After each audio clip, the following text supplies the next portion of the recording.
I ain't gonna say who's on beat, cause you should know it by now. Check it. Hey yo, music's on my mind, like my 5950, I ain't lying.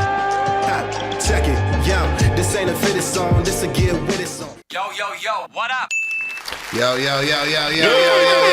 BTV Sports, what's going on, everybody? Welcome to another edition of Yo BTV Sports, live from Bravery Studios in Garfield, New Jersey. I'm Jason Enrique. That's Ugo Boy. It's your boy, Ugo Boy, Yahtzee. Yeah, and shout out to Marble in the glass. Marvelous. Marvelous in the building. Can I get another? Can I get another marvelous? Marvelous. Sedity, you gotta coordinate.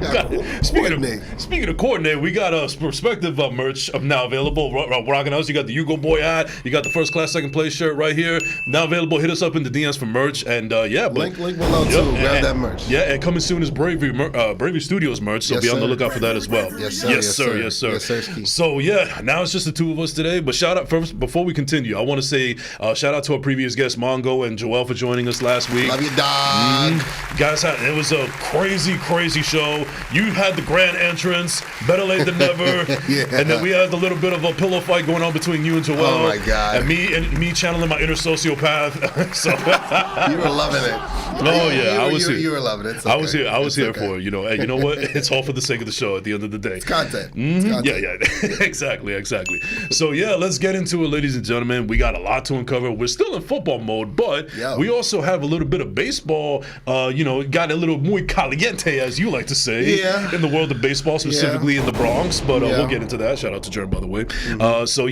In the world of football, do we want to start off with my dreaded New York Jets, or do we want to start off with your precious Dallas Cowboys? Let's kick it off. Let's get it out the way with the heavyweight fight. It was round one. Yeah. It was round one of the much anticipated. It was the game of the year. It was a game of the year, and it lived up to it. It was a hell of a game. Yeah. It was a great game. I agree. I watched it in the Ugo Boy Bat Cave. You know what I mean? My room is so decked out in Dallas Cowboy apparel, sheets, walls, decals, all that good stuff.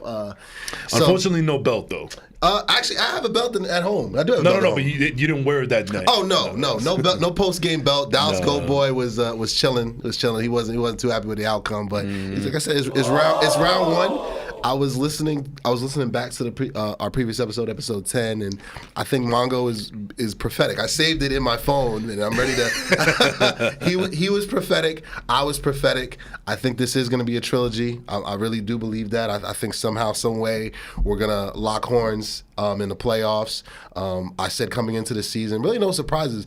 I knew we'd split. I knew I really believe we're going to split this year. I think that the rematch in a month at Jerry's World is going to be very similar. You know, you're gonna have some of the officials and hashtag I was right. We gotta get that going on the shirt. Hashtag I was right. The referees affected the game negatively. Oh, yeah. But I'm not gonna sit. I will never sit here on this show, bro. Just like I never do on my podcast, the Ugo Boy podcast, now streaming on all digital platforms. Shout out to Mongo as always. Ugo Boy. I'm never gonna sit here and say that the refs screwed us or the refs cost us the game. I'm not going to do that because we both know NFL officiating sucks. It always has. It always will. It's part of the deal when you sign up to be an NFL fan of any one of the 32 teams. You just know that the referees are going to negatively impact the game. As I said that, I said that 10 toes down. Can I get a Dom DeMarco for that, please? I said it. I mean, the refs negatively affected the game, and it's not the volume of calls because they're going to be trash calls throughout the freaking game. It's when they decide to make the calls, and it's when they decide not to make the calls. A perfect example, last drive of the game, you have an illegal hands to the face. Michael Gallup gets slapped, gets mollywopped like a freaking pimp. By the way, Michael Gallup, what a fall from grace from week one. You asked me about him a couple episodes ago, and I told you he's washed. He's washed. He's not the same guy after that ACL injury. Gotta get two more of those. Try. Gosh, that's why we signed Martavius Bryant. Yes, we picked him up out of damn near retirement because we need another guy that could get over open and beat single coverage, man coverage or whatever. But CeeDee Lamb can't do it all by himself. He can't. And by the way, CeeDee Lamb went off, had damn near 200 yards of receiving. Oh yeah, he had a ball over. And he was an equal opportunist abuser in that game. He gave it to Bradbury, he gave it to Slay, he gave it to Ricks, he gave it to anybody, Blankenship, whoever they put on him. CD was giving the business. He looked like he did back at OU. CDYAC, yards after catch. Shout out to Mel Kiper. That was his nickname coming out of college, and he's been off the charts. Him and AJ Brown the last month of the season, they've been the best 2 wide receivers in football. And but back to Michael Gallup, what I was saying is on the last drive, he gets slapped in the face, illegal hands to the face. They throw the flag. Oh, let's pick it back up because we got to give the home team the competitive advantage because they're instructed to do that. That's the way it's set up. But full breakdown. Dallas did not lose the game because of the refs. The refs negatively impacted both teams and negatively impacted the game, as I predicted, but the Cowboys didn't lose because of the refs. The Cowboys lost because you had first and goal with 27 seconds or 31 seconds, I believe, at the end of the game after some pass interferences, after some amazing throws by Dak, and after a roughing the passer call as well that put you in position to win the game. You needed a touchdown. You lost because first and goal from the 6, false start. And then, after the false start, sack. And that's why you lost the game. The Cowboys that makes sense. They didn't execute in the red zone yet again. That came home to roost. And real quick point before we continue. Of course. You know me, I love my stats. Oh, you know yeah. I love my stats. So let's talk about this Cowboy offensive line because it's a team sport. We here on Yo BTV Sports, Live from Gravy Studios. Gotta say the whole thing like Tribe Called Quest. Yes, sir. We believe that it's a team sport. Yes, the quarterbacks get all the blame, and the referee and the quarterbacks get all the wins and losses. But it takes a team to win a championship. It takes a team to win a football game, especially in the National Football League. So the offensive line can't be trash. Can I get 10 trashes? Can I get 10 trashes? Is it 10 trashes?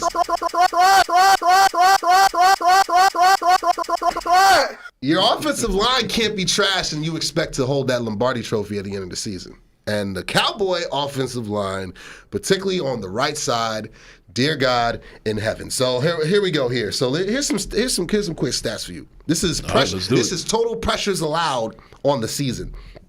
Tyler Smith, young bull. He put Jalen Carter. He put him in a duffel bag. He zipped him up real quick. Like he was a non-factor. Like this Jalen Carter, the second coming of Reggie White, according to your boy. Like Tyler Smith put him in a duffel bag. All right, I don't want to hear nothing about that. He's allowed 4 pressures all season. Only 4 pressures. Tyron Smith, future Hall of Famer, he came back. He put the left tackle side. That was in a duffel bag too. No problems whatsoever from the left tackle. He doesn't even need to practice anymore. He's getting busy all season long when healthy. He's still a future Hall of Famer. Only 5 pressures allowed. Now this is where the horror show starts. At center, Tyler Biotis. He's given up 14 pressures on the season. 14. That's a trash. Can I get trash for that, please? That's not good. Keep it moving. Bueno. Keep it moving. Zach Martin, future Hall of Famer, goated. He's missed some time actually with a hamstring or whatnot. Right. I hate to get on him, but he's got to get I hate to do this, but I got to give Zach Martin a trash. I got to give you a trash, bro. 13 pressures allowed. That's a lot of pressures, bro. That's double digits. Not to mention that's what you get paid to do. You get paid to do. So plus, I can't feel too bad for you. No, and you held out for more money too. That's correct. I forgot about that. For more coins, for more perico, bro. And you giving up double digits pressures. That ain't the way, bro. That ain't the way. So Zach, get it together. But here's the coup de grace, and oh my God, give me 5 more trashes. Lord have mercy. I always like that term, by the way, coup de grace. Yeah. It doesn't get used very often. It does. It's very underrated. Very underrated. Terrence Steele, our right tackle, fresh off an ACL injury, who's about to be fresh on the bench if he continues. He's given up 28 pressures on the season. That's not even the worst part. Giving up. He allowed. Yeah. He allowed 12 pressures. Yeah, come on in. Exactly. You're the next contestant on getting the sack. On sack by quarterback. Sack Dak Prescott. He gave up 12 pressures in the Philadelphia game alone. Oh. Alone. Jeez. And I believe 4 of the 5 sacks were on his watch as well. That is Clown of the Week worthy right there. I just want to put he that almost out got there. it. Yeah. He almost got it. Soup's too cold. This is beautiful. What is it, velvet? What is this, velvet? No, it's counterfeit. No, Terrence, he wasn't steel. Terrence Wood or Terrence Paper. He was the opposite of steel. Oh man! Goodness gracious, he was terrible. And Chuma Edoga, he's been trashed Former too. Jet, by the way. Former Jet. Thank you, Mike McCagnon. He's given up 11 pressures on the season, but it's about to be the Chuma Edoga show at right tackle because we're not going anywhere. And I mean anywhere, with 12 pressures in one game by your right tackle. Because as soon as you drop back, especially in a critical moment in that supposed game-winning drive, Josh Sweat is in Dak Prescott's lap as soon as he drops back because this dude, Terrence Steele, is a turnstile right now. Yep. You know what I mean? So he's got to get it together, and I'm not trying to hear it, bro. You just got paid. You just got your bag. You just got an extension. That is correct. You're one of the top 5 paid right tackles in football right now. You're fresh off an ACL injury. You pushed to play. You pushed to not be on PUP. You pushed to be in the lineup, and you've been cleared by doctors. So if you're not ready to go, you're gonna sit your fat behind on the bench, bro, because you're gonna you're costing us games. Dak Prescott played out of his mind. 3 touchdowns, almost 400 yards passing. He was the best quarterback on the field in that game, hands down. You'll have Eagle fans, they'll tell you that as well. He was the best player on the field in that game, but in critical moments, the protection let him down. And on the opposite, Jalen Hurts' protection, they stepped up. They held him down. I mean, Dallas still got home and got a bunch of sacks. And A.J. Brown. Exactly. A.J. Brown didn't go off. Dallas still hasn't allowed a 100-yard receiver all year. That's correct. They still haven't. A.J. Brown, he scored a touchdown. Devontae Smith scored one, but no 100-yard or 125-yard receiving yards for the first time in almost 6 weeks. They shut that down. Now remind me, is Stephon Gilmore, did he play in this game? Because he did. He did. I had a little trouble looking for him, though. Exactly. Well, at the same time, he didn't really give up too many big plays. No, he didn't. That's what they brought him in for. He had a quiet game. And you kind of want that extra cornerback. Yeah. If you're being talked about here, technically it didn't go too well. Why do you think Cromartie? Why do you think Revis didn't get a lot of coverage? Actually, because Cromartie was always busy. Case in point. So, but no. Hats off to the Eagles. They do get a round of applause. I'm fair on this show. I love the sportsmanship. You know. Exactly. And you know, like what's wild to me is that I've known some very obnoxious Cowboys and Eagles fans. You guys are like one of the coolest and tamest. Now I got to be in an actual game with y'all to see how crazy it would get. But I love the camaraderie between the two of y'all. Even though it can get a little spicy. Oh, it can get spicy. But plus, I've mentioned I'm dead inside after 2007 playoffs and 2014 playoffs and 2016 playoffs and at least you got a pulse. 2021 playoffs and at least you guys had a pulse. I'm still on life support. 2022 playoffs. I keep going. You got to say, "Lord, like a Trump call quiz." Yeah. A lot of Dallas Cowboy trauma. We all see the same therapist, Dr. Melfi from The Sopranos. She's our Cowboy therapist. But smoke show. Yes. Still. Yes. Still. But no, they took round 1. Hell of a game. Yeah. It was exciting. I will give you that. It was. Came down to the last play. CeeDee Lamb breaks the tackle. I'm Dallas Go Boys here. And the tush push was still in effect. And it was. So I'm ready for round 2 in 4 weeks. We'll see how that'll be in week 14. Yes, that'll be at Jerry's World. Jerry's World, you know what I mean, and that'll be America's Game of the Week on Fox. This was on Faux Sports. This was the most watched game of the year thus far. Actually, no game has been watched as much as this game since the Super Bowl. I want to say their numbers were comparable, somewhere around 27 million just for on Fox on just the network. So yeah, people they say we're not America's team, yet America wants to watch us. Yeah, funny. That's funny. But hell of a game, hell of a round 1. We'll see what happens round 2. The Eagles are on their bye week now. That's correct. Then they have their gauntlet. Our bye week, part 2 starts this week with the New York Giants, and then the Panthers, and then Thanksgiving, and so forth and so on. Speaking of that upcoming game, I'm looking at the line right now. You guys, 17.5-point favorites. Woo! Hey, can I get 5 Ric Flairs? Give me 5 Ric Flairs, man. Give me 5 Ric Flairs, man. Get Rick up in here. Oh my God. Get Rick up in here. Where's there we go. Danny DeVito's son, Tommy DeVito? Come on up. That's savage. I see what you did there. That's savage, man.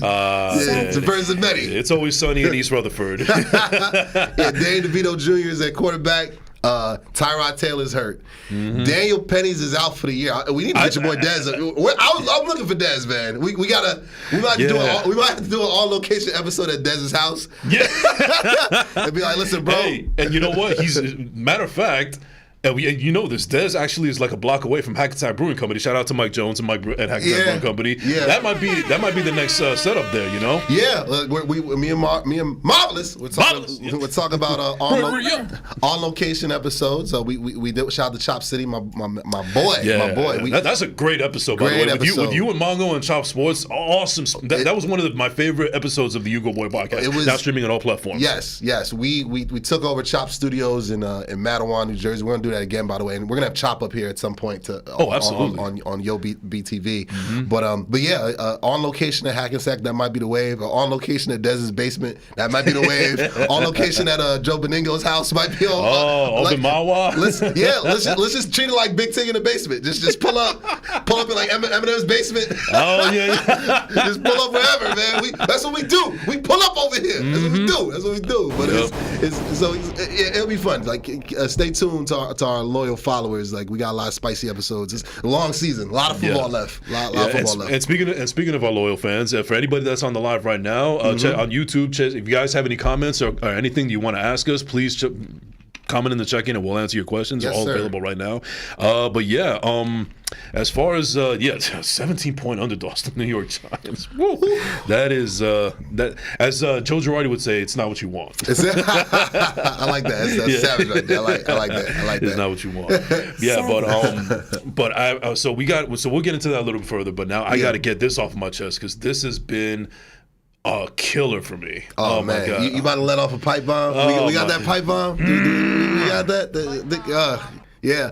And do we have to stop me when I'm telling lies? It's in there. It should be in there.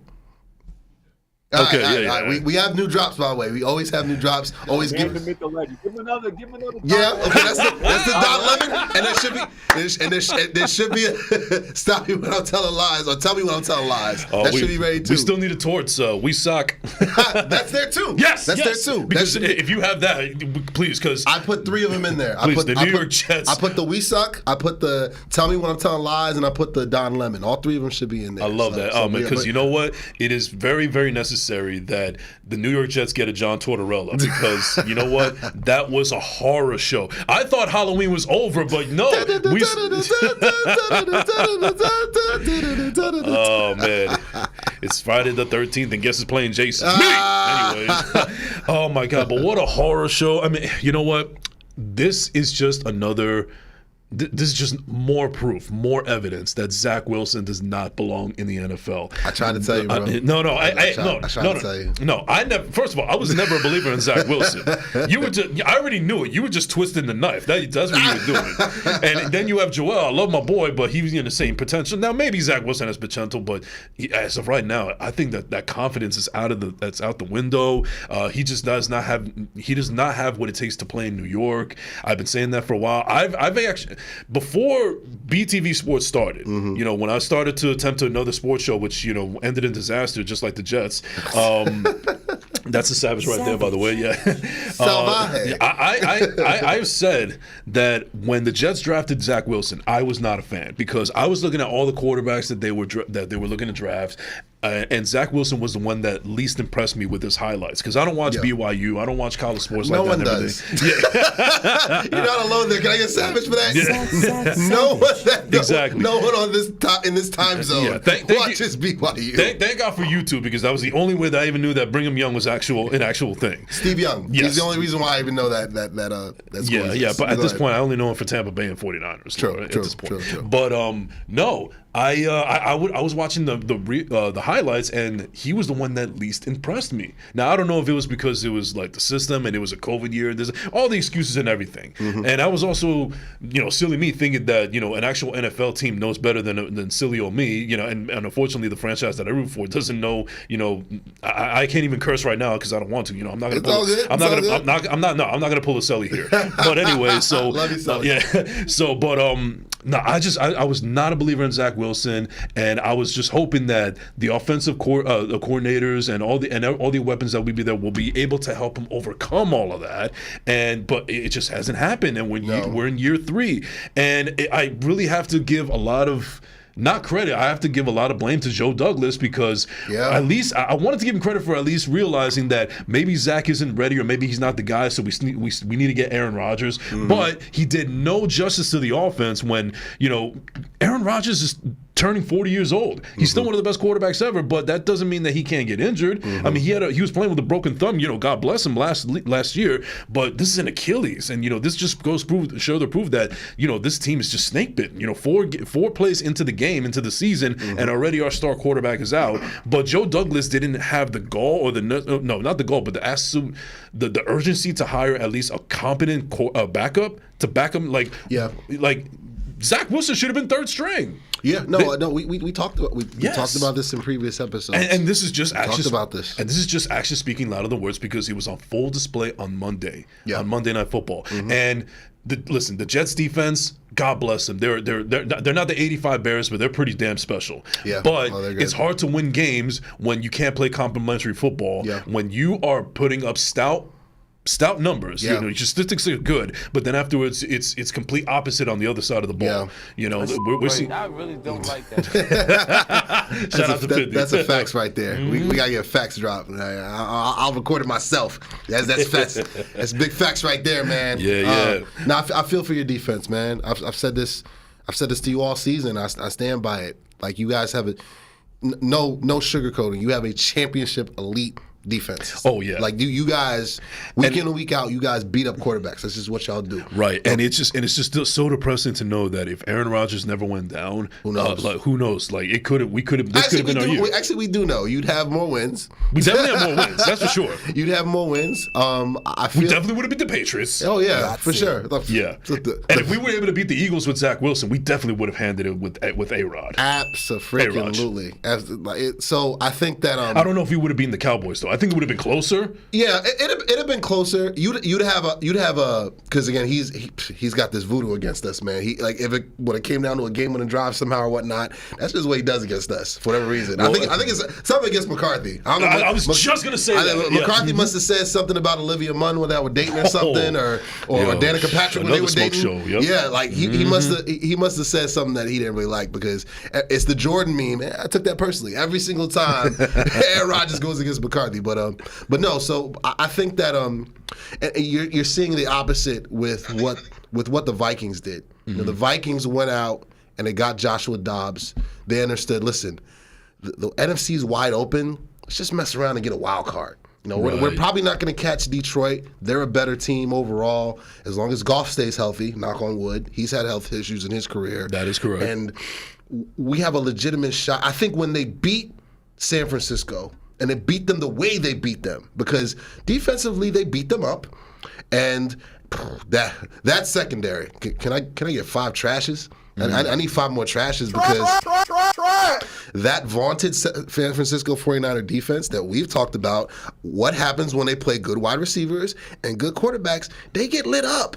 Yeah, they get lit up. It's almost Miami Dolphins and Jace. Like they only kill games. They only kill teams that they're supposed to beat. Exactly. But when it comes to actually 500 or better, then they relegate back to reality. We talked about this last episode.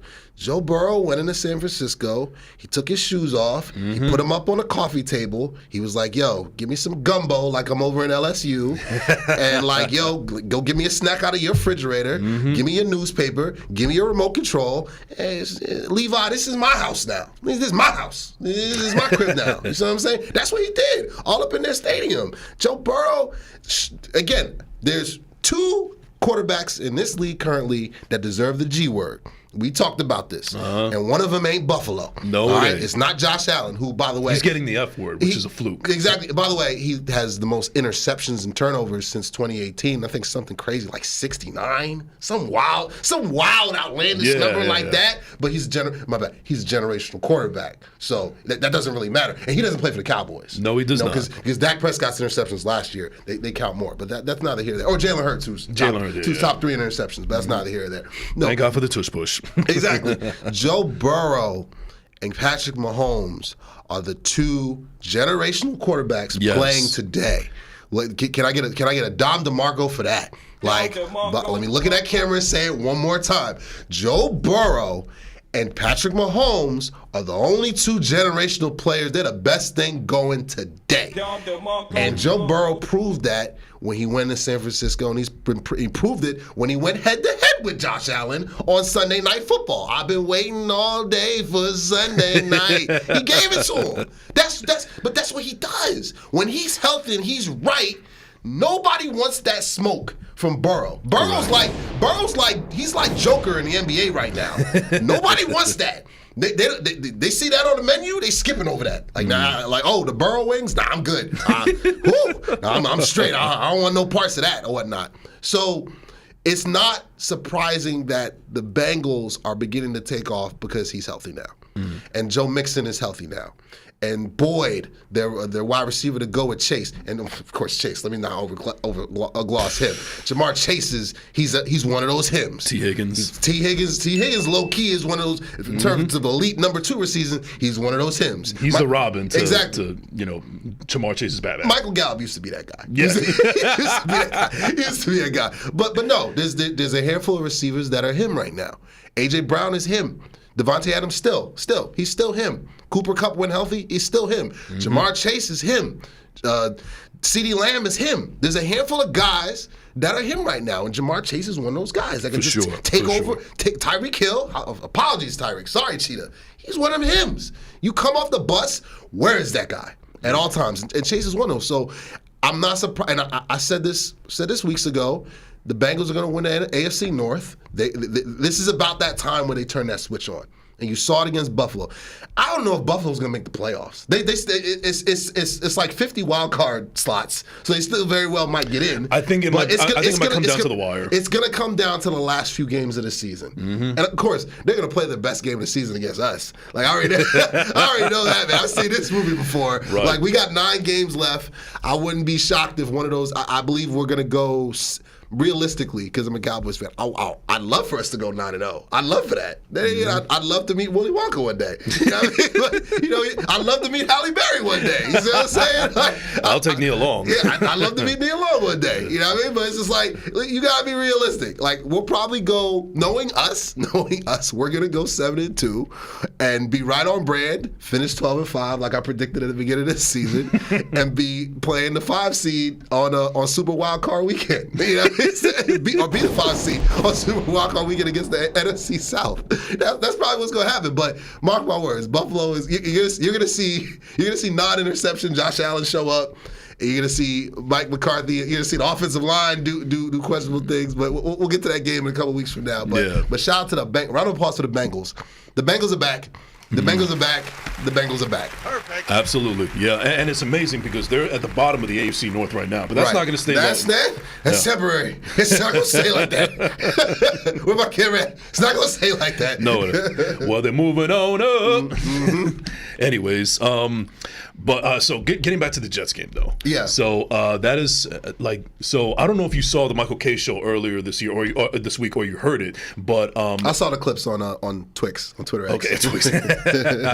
So I think that Robert Saleh is in an impossible situation right now because big facts. Because on his weekly spot on the Michael Kay show, Michael Kay, shout out to Michael Kay, he actually followed up a question with why not give Tim Boyle a chance, or why not Trevor Siemian? They're on the roster, they haven't been elevated. Zach Wilson has proven that he hasn't been able to do it, and the more glaring point is that Zach Wilson's been with the Jets for 3 years now. Yeah, he hasn't stayed healthy in any of those years. No. So you also had Mike White and you also had Josh Johnson, and you also had Joe Flacco, and you had Zach Wilson. So that's 4 quarterbacks within the span of 3 seasons. And I don't know if you want to include. No, I can't include Aaron Rodgers because it doesn't count after 4 seasons. After 4 plays? No, No, it I mean, the first play of the season, it was just a 24-yarder to Brees Hall. That's all Brees right there. Yeah, That's not Aaron Rodgers. Right. So, but if you look at the numbers, and I don't have them in front of me, but I know that if you look them up. Under Mike LaFleur's offense, mind you, who's all the way now in Los Angeles with the Rams, even though there weren't a lot of wins, Joe Flacco, Mike White, and Josh Johnson all had over 300 passing yards in each of their games. Yeah. Zach Wilson hasn't achieved any of that, and the touchdown and interception ratio is stark. So obviously, the system is working for everybody else. It worked for Mike White. It worked for Joe Flacco, kind of, if he was just a little bit more mobile. Even Chris Trevler for a little bit. It worked for Chris Trevler. So I forgot about Chris Trevler. You could add that one into the mix as well. And also Josh Johnson for 1 game or 2. Better numbers than Zach Wilson. And Zach Wilson has played the majority of those games in 3 seasons, and he hasn't even been able to put any of those numbers up. So at that point, at one point, you got to think, if it looks like a duck, acts like a duck, quacks like a duck, it's a duck. And right now, Zach Wilson is proven that he's the one constant. The offense has not been good these past 3 seasons, but the one constant, it has to be Zach Wilson, because Mike LaFleur's not there anymore. Now it's Nathaniel Hackett, and it's not working right now. So it has to be one constant, right? Yeah. So it has to be Zach Wilson. So why not give it a shot? So, and finally, Robert Saleh, who always has something to say, he knows how to back up his words, he knows about keeping receipts and everything, he had no choice but to plead the fifth. He admitted on the air that I don't have an answer. I have to plead the fifth on that. Yeah. So it kind of makes me to believe that if Robert Saleh, if it was up to him, he would have put somebody else in already. He probably would have had Trevor Siemian or Tim Boyle. Give him a shot just to see what they got, even if it's just to put a spark into the offense. Yeah. But it also kind of makes me to believe that somebody in the higher ups is not allowing Robert Saleh to do that. So now he's in an impossible situation where he has a stout defense, but he can't do anything to fix his offense. And the sad part is that if the Jets don't win, if we keep on the trajectory, he's going to lose his job. Oh yeah. So I feel bad for him right now in the position that he's in. They're making it impossible for him. Yeah. Shout out to Ose is on the boards now. Shout out to Ose, my brother. What's up, brother? So this is what we've mentioned in past shows. We'll unpack it again. We'll always unpack it. This is therapy for. It's always Christmas for long-suffering Dallas Cowboy fans and long-suffering New York Jet fans. We're here for you. We're here for you. We're here for you. We're here for you, my brothers, my sisters. We're here for you. Listen. Once again, we have to keep, for our fans who don't really understand, that you guys got catfished. You guys got catfished in workouts. Yep. Mm-hmm. You guys, the buzz around Zach Wilson was the same buzz around Trey Lance. Oh. In terms of they were looking for the next Patrick Mahomes. Yes. They were looking for a guy who could throw out off platform, who could make crazy, just out of this world arm talent. And you know who one of the people that would say that is one of your favorite clown of the weeks, Dano. Yes. Oh yeah. Dano was driving that bus, all the way from Brigham Young to the Eastern to East Rutherford, to East Rutherford in the tri-state area. That was facts. I didn't see it, and I watched highlights and I watched some breakdowns of who exactly this guy was. I'd never heard of him, and I watched college football. I was just like. The dude I was like, first of all, where'd he go? I was like, Brigham Young. I was like, who's the best quarterback from Brigham Young, not named Steve Young? I'll wait. We'll be here next week. We'll be here next week. Yeah, I'm gonna need the Jeopardy theme or something. Yeah, you know what I mean? So it was a no for me. But I saw the hype train that they were building around him steadily in the weeks leading up to draft. And giving him the Patrick Mahomes moniker. And I was like, where did he play again? And who did he play again? Because I don't see it. And like clockwork, you guys, your scouting department and your draft evaluation department, they dropped the ball. Mm-hmm. Because they wanted Patrick Mahomes-esque so bad and fell in love with those traits so bad. And they were just like, well, this guy...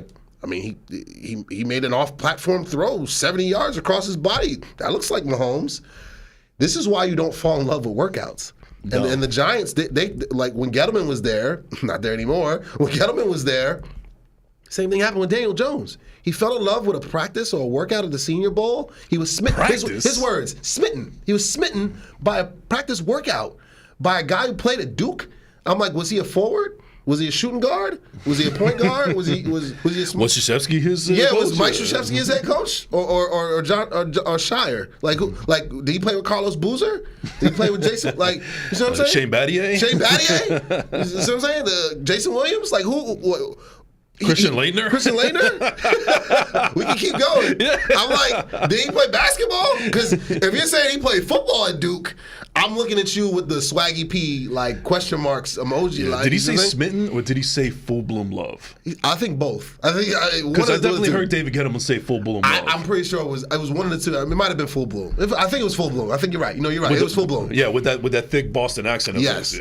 And that's when I was in full bloom love. Exactly. So Daniel Jones. Daniel Jones chowder in his voice. Yeah, his season's over. But for the Giant fans, where you guys at? For the Giant fans who think that it's the end of the Daniel Jones era. No, it's not. Because you paid him. You don't think so? No. So. Well, in the contract, they give him a 4-year contract, but they can get out of it after 2 years. So contractually, it's not over. Contractually, it's not over. It would be. I said this last week.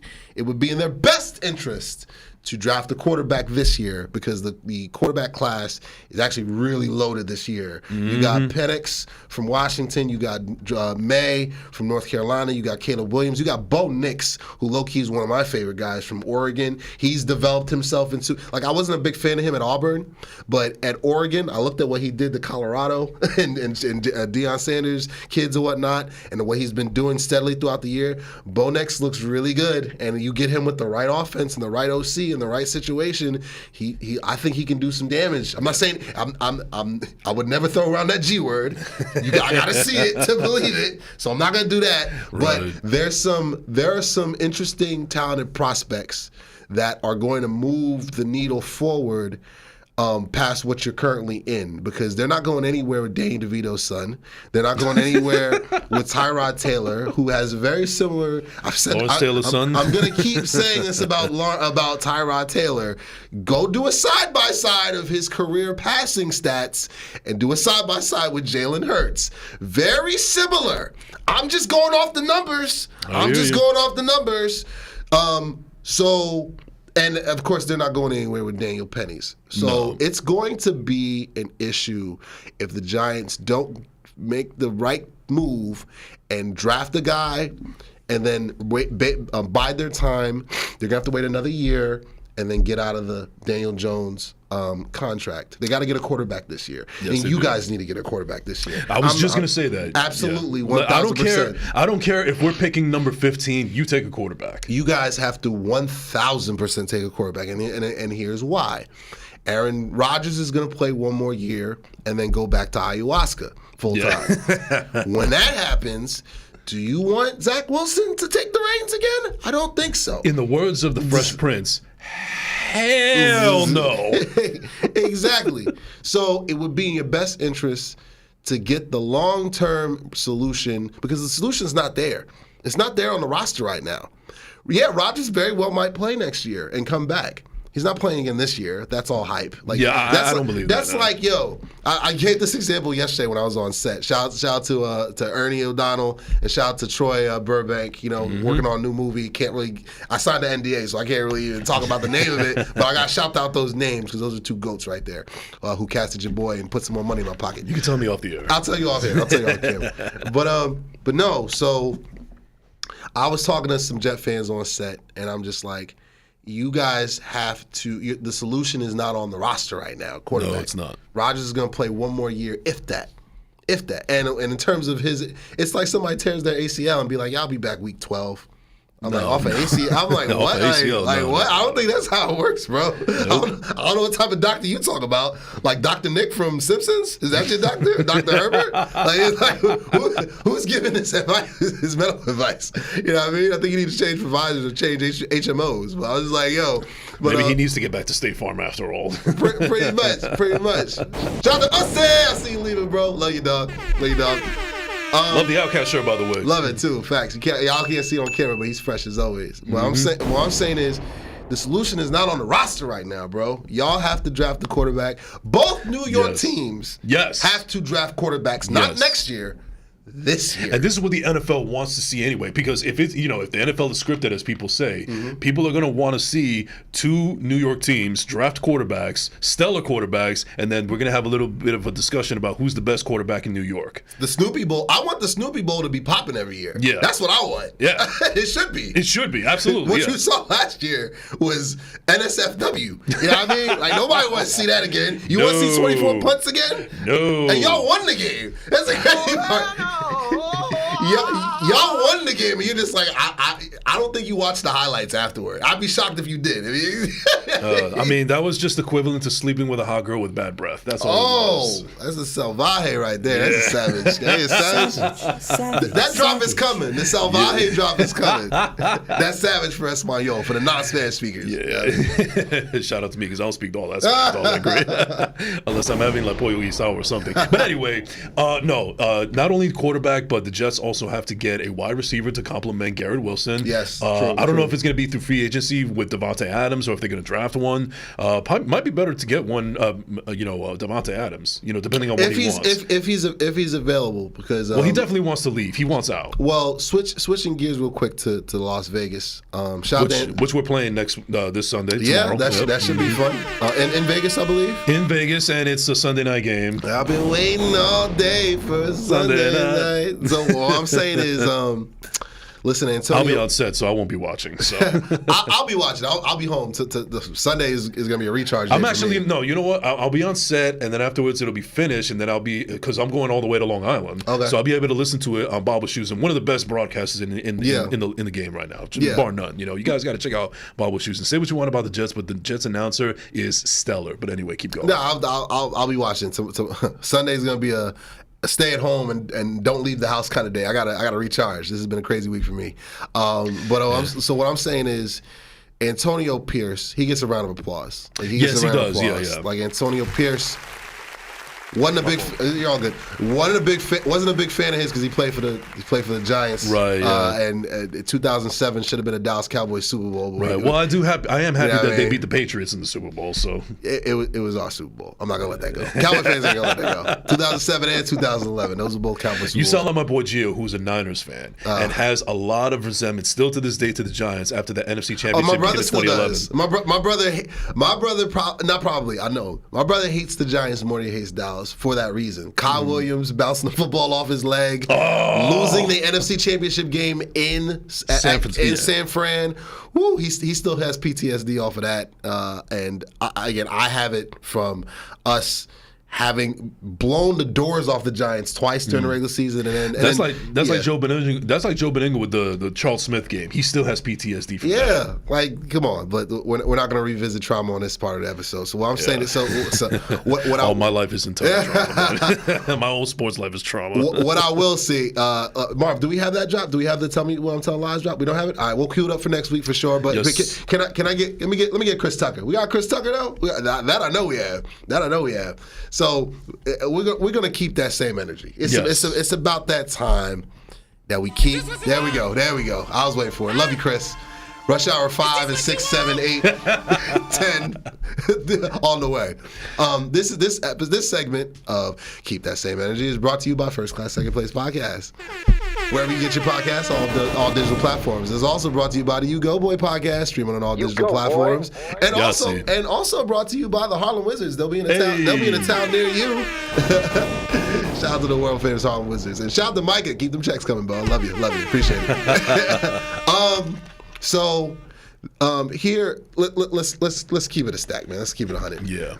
We predicted that the Raiders would probably miss the playoffs, and I still believe they will. I think they're still devoid of talent in certain areas.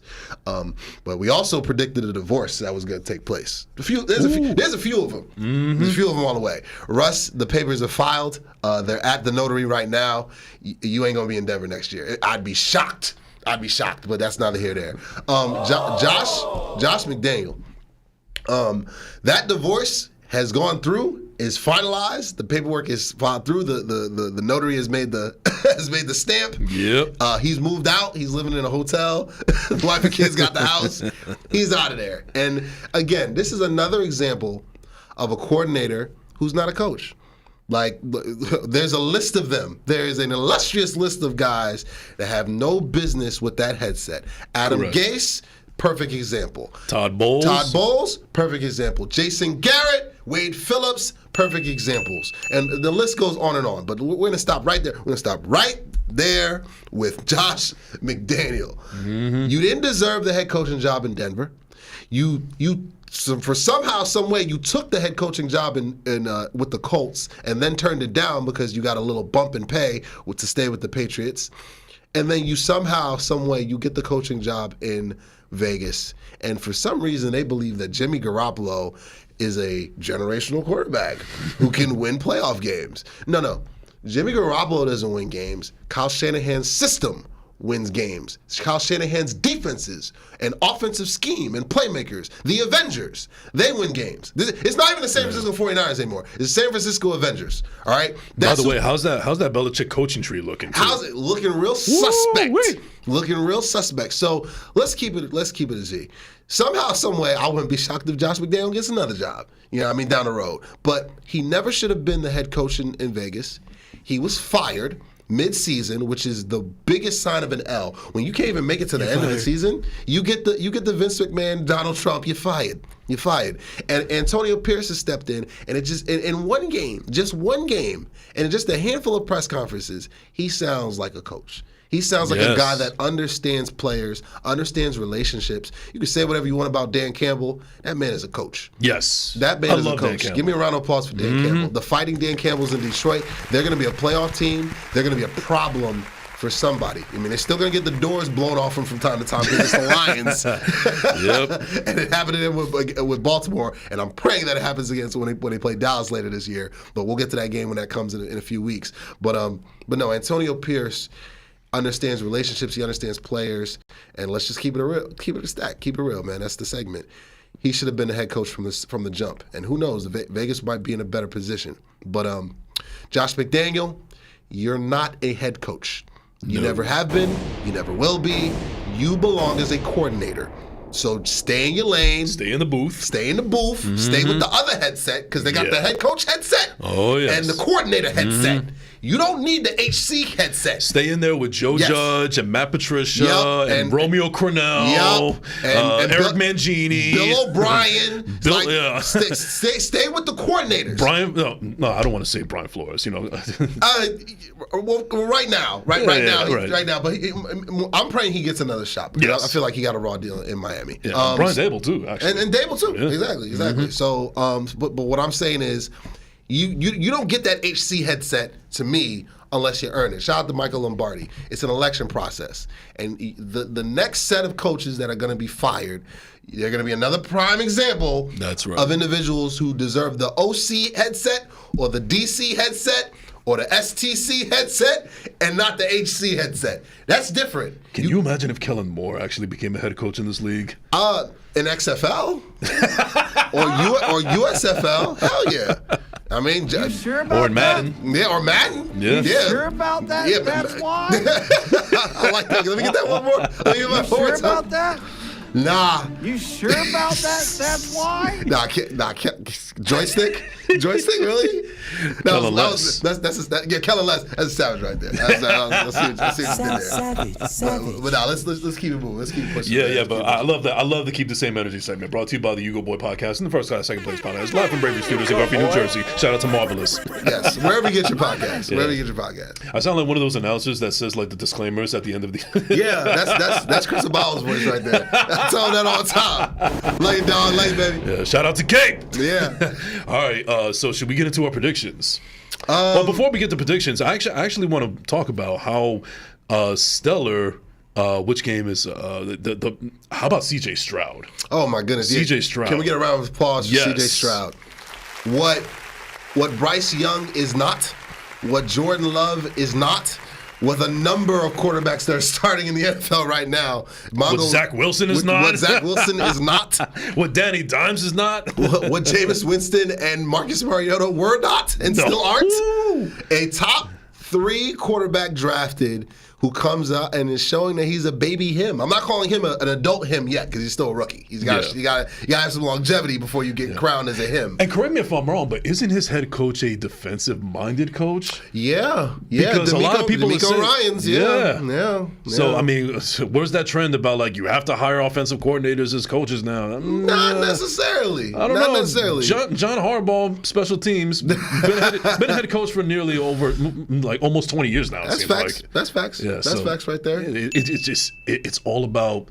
It doesn't matter that if you have to stay in your lane. You just have to know how to be a leader of men. Leader of men, absolutely, and have a good game plan. Yes. Which is why I have a little bit of questions about Mike McCarthy. I mean, God bless him, he has a Super Bowl and everything, and he keeps you guys in the conversation and the playoffs all the time. But it's going to come down to the playoffs. We'll get back with Stroud real quick, but quick sidebar. Yeah, it's going to come down to the playoffs. Mike McCarthy is a Super Bowl winning head coach. Yes. He is going to be a Hall of Fame head coach. I still stand by that because he's got the numbers and he's got the wins to back it up. He has to show that he can win with Dallas in the playoffs. That's the standard he's going to be held to by Cowboy fans and Cowboy haters and clown show, hot take shows like for the longest. That's what he's going to be. That's what he's going to be held to, and rightfully so. They went 12-5 2 years ago. No playoff wins. They went 12-5 last year. 1 playoff win. More than likely, we're going to go 12-5 again this year. That's how that channel. I want to be wrong, man. I want to be wrong. I got to see it. I want to be wrong. I want sure about that? Exactly. Yeah. That's the name of this episode. Episode you 11. Sure about that? You sure about that? I want us to be 13-4 or 14-3. I want that, but I've been watching this team my whole life. I know how this goes. But he is going to be measured by what he does in January because he wins in December. Yes. He's a top 5 all-time coach in December. Like Mike McCarthy, his teams win late in the season and get themselves into the tournament. That is true. But he has to go on a run. He's got to go on a run this year to show me and to show other Cowboy fans that, all right, it's different. You got the roster. I mean, barring catastrophic injury, you got the pieces there. And if not whack 100 Prescott, the good Dak showed up. Yes. The playoff. Not whack Prescott. No, not whack Prescott did not show up. Rain Dakota Prescott, first of his name. Can I get Dom DeMarco? He showed up in that play this week against Philly, and he's been showing up really the last month of the season. He's been balling out of his mind. He's been top 10. He's been a top 5 quarterback statistically for this last month of the season. If that guy shows up for the rest of this season with the defense, they should be poised to make some noise. And I like that. I like that. Poised to make some noise. I like that. Shout out to Captain Planet. Shout out to Captain Planet. Streaming on all digital platforms. They should be poised to make some noise come January. But jury's still out on McCarthy. We got to see it. We saw it in Green Bay. We got to see it with the star. Now, hypothetically, because I like to play devil's advocate sometimes. Okay, especially since my mom used to call me that all the time. And great movie with Al Pacino, by the way. Yeah. Marvelous approves. Marvelous approves. Yeah. And Charlize Theron. Woo. Anyway, big facts. So let's say hypothetically, Mike McCarthy for some reason loses his job. Would you be happy if they elevated Dan Quinn? Because we're talking again about coaches that are great coordinators, but not so much head coaches. But Dan Quinn did get the Falcons to the Super Bowl. I mean, they lost it in the most embarrassing fashion, but did get there. Well, his OC was the king of blown leads in Kyle Shanahan. Yep. Mm-hmm. So, part of that blame, that pie gets divided. just saying. Quinn is a coach in waiting. Mm-hmm. I saw some crazy rumor that somehow if McCarthy gets axed, Jerry might go have a conversation, have a cup of coffee with Robert Kraft about Bill Belichick possibly coming on over to Dallas, whatnot. Because Belichick or Washington, or Washington. Belichick, and by the way, low key, Belichick tried to get the Cowboy coaching job back in the day or whatnot. I did not know that. I know he wants to be a Giants head coach. I've heard that story too, but I heard that from a couple Cowboy insiders back in the day when Belichick was still young and still finding himself. He was like, "Hey Jerry," they met each other at some NFL function. He's like, "Hey Jerry, if you ever need a head coach, keep me in mind." that was Jerry when Jerry was still hiring. True. He was still hiring drinking buddies like Dave Campo and Wade Phillips and Chan Gailey and a lot in my mouth right a lot of bad football. A lot of bad football. Rough years. Well, hold my beer. Adam Gase, Todd Bowles. Yeah. I love Herm Edwards though. Herm was great. But what I'm saying is, I think that for Mike to lose his job, just prorating before we get to these picks, which he's not. He's not. No, he's not. Again, we have back-to-back double-digit winning seasons for the first time since the early 90s.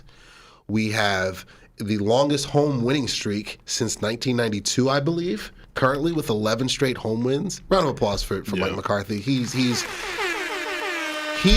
from a regular season standpoint and from a consistency standpoint, he's the best thing we've had in a very long time. Mm-hmm. We did not have this type of consistency with Jason Garrett. We had consistent 8-8 seasons with Jason Garrett, which is why he's in the booth right now, and he'll never have a head coaching job in this league again. Maybe in Madden or maybe in high school JV, not in varsity. But if for McCarthy to lose his job or the conversation to even start, we'd have to be one and done in the playoffs. Somehow miss the playoffs, which is what Colin Clownherd still believes is going to happen. But we know how what his takes are worth. Nothing. Exactly, nada. Trash. So, yeah, Colin Clownherd gets a trash. He's trash. So some off the wall things would have to happen for him to lose his job. I personally don't want him fired. I like what I've seen from him in his tenure. What I do want to see, I'm going to go back to my previous point, I want to see a playoff run. I want to see you string together, and I want to see that December McCarthy team. Mm-hmm. I want to see that in January. It's only 1 month. I'm not asking for anything like out of the blue. Like, show me that your team can play the best brand of football in the tournament against the best teams. And again, we mentioned this. The schedule makers, the NFL script writers were on fire this year. All the playoff teams play each other. So we failed against the 49ers. I don't want to say, because since we played them 2 times, I don't want to say the Eagle game was a failure because it came down to the last possession. The last possession to execution was a failure. But the game in its totality, they played good enough to win. So I'm not gonna chastise them for that.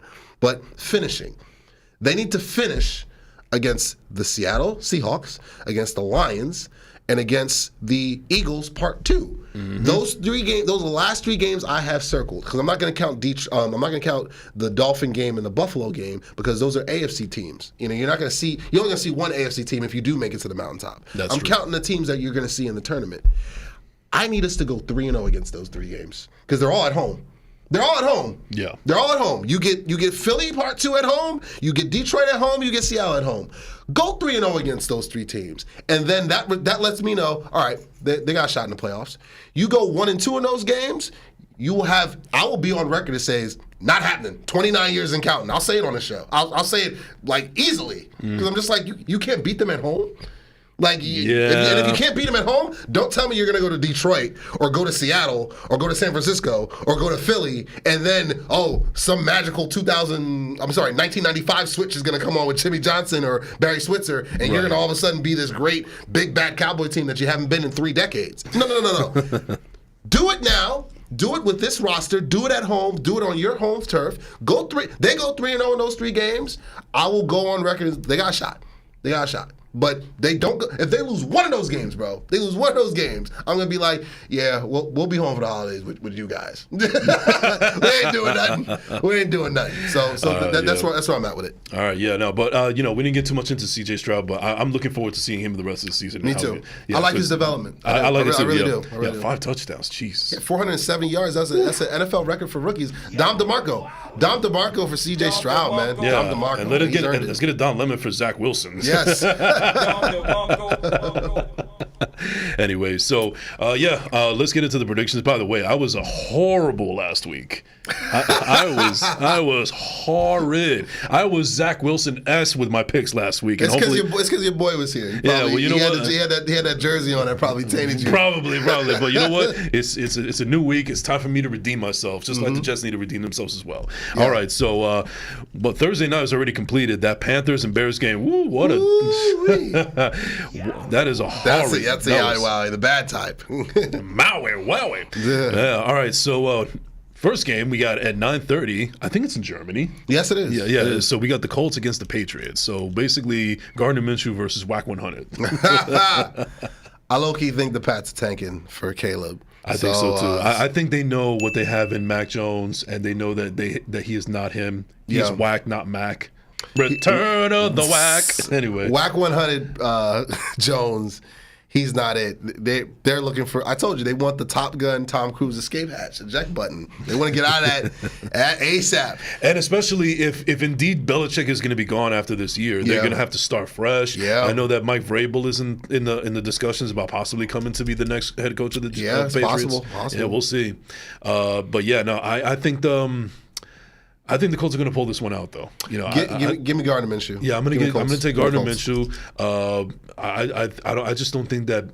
I think that Bill is actually really dejected this year. I don't think he has it in him. I think that spark, that fire that he usually has, is in him. I know that the defense is going to play decent.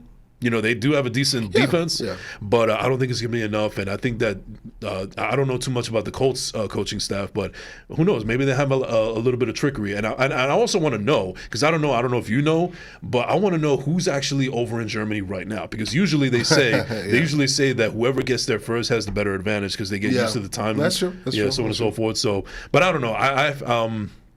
Yeah, I'm gonna pick the Colts to this one. I think it's gonna be an ugly game. I don't think it's gonna be very high scoring. I think that maybe they'll win by a touchdown. But yeah, I'm picking the Colts. Yeah. No, same. When Christian Gonzalez and Matthew Judon went down, ironically in the Cowboy game, their whole season kind of changed dramatically because there's the two best players defensively. Right, that's like Diggs being out for the season. Yeah, it's the equivalent if we lost Diggs and Micah in the same game. Like, bro, we're doing draft talk right now. If that was the case. So right. So yeah, give me the Colts. Yeah, I guess I'll give the Colts 17-10. Yeah, I give them. I go 2010. Okay, all right, yeah. Next one. This is actually a pretty interesting game. It's a 1 o'clock game, but it has the potential to be really, really high-powered. We got the 49ers at Jacksonville. Must win for the San Francisco Avengers. Oh yeah, if they can, they do. All right, so they just got off a 3-game losing streak. Mm-hmm. They were on a bye. They're refreshed. They get healthy. Yeah. They're traveling to Florida. Mm-hmm. Jacksonville is actually like really, really like picking up steam right now and everything. Now, yeah. But is it sustainable? That's the only thing that. And the first test that showed that Jaguars were ready to take that next step and become an elite team. Mm-hmm. They had the Chiefs at their spot, and they laid an egg. Like, mind you, the Chiefs are not the Chiefs as in years past. You know what I mean? And I don't even think Kelsey was healthy in that game. No, he wasn't. And they still lost to him in Jacksonville. The game was in Jacksonville. Yeah. So, and Taylor Swift wasn't there either. And no, she wasn't. The Swifties were not there. No, they were not. That's savage. I see what you did. You were sitting on that one. I like savage. That. No, San Francisco understands they're in a must-win right now. Like, absolutely. You can only lose so many games before you're not even in the conversation for the 1 seed. And it's shocker, like Seattle is a legitimate contender, although they lost last week, and I think that they're low-key frauds. Like Seattle is a serious contender for that NFC, possibly up to the 3 or 2 seed. Yeah. If you win the NFC West right now. So yeah, I couldn't be more I couldn't be more wrong with the picks because I chose them against Baltimore last week, and that was a disaster. Well, again, like I told you, if the game was in Seattle, I'd have chose Seattle, but it was in Baltimore, and I was like, Geno Smith is still that New York Jet Geno is still in there. Yeah. And against the best of the best teams, he comes out. I don't care how much money you pay him. You could pay him $50 million a year. Just because you pay somebody doesn't make them better. You know what I mean? And against the best of the best, he's still Jet Geno. You see what I'm saying? So, but for the purposes of the NFC West and how down it is this year, it's still a 2-team race with the Seahawks and the Avengers. You know what I mean? So it's like, but give me San Francisco to because again, I think Debo and Trent Williams are going to be back for this. They're going to be back, and Brock Purdy is starting again. Yeah, and they're gonna make him look like Joe Montana. Yep, I was going to say that. You and I both know he's not. You know what I mean? Because he's got the Avengers. So and they're fresh off a bye, so they're healthy. They're ready to go. He's basically Hawkeye. Yeah, he's basically Hawkeye, while everybody else is Iron Man and Captain America. And Give me a Dom DeMarco for that. Give me a Dom DeMarco for that. I like that. I like you like that. So I try. So yeah, give me the Avengers. Yeah, I'm going to take the 49ers also. I think it's going to be a high-scoring game, but ultimately I think that, San Francisco, they're going to be the more desperate. They're going to want it more. I mean, it is. A 4-game losing streak is that's not what you want. It's not what you want, like Joe Girardi said. Yeah. So I'm gonna go 49ers 30-20. Yeah, they got all the Avengers are back, like the end of Endgame out of the portals. So give me like 37-20. They're gonna put up a lot. They're gonna put up a lot of points. Yeah. They're gonna be hungry. Yeah, and they want to go back to San Francisco feeling high and mighty. Yeah, absolutely. So now we got an interesting matchup in the NFC North. We got the Browns at the Ravens. Yeah.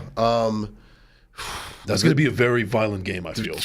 Very violent. That is a perfect word for it. As the kids say these days, they chose violence. Facts. Give me 5 more perfects.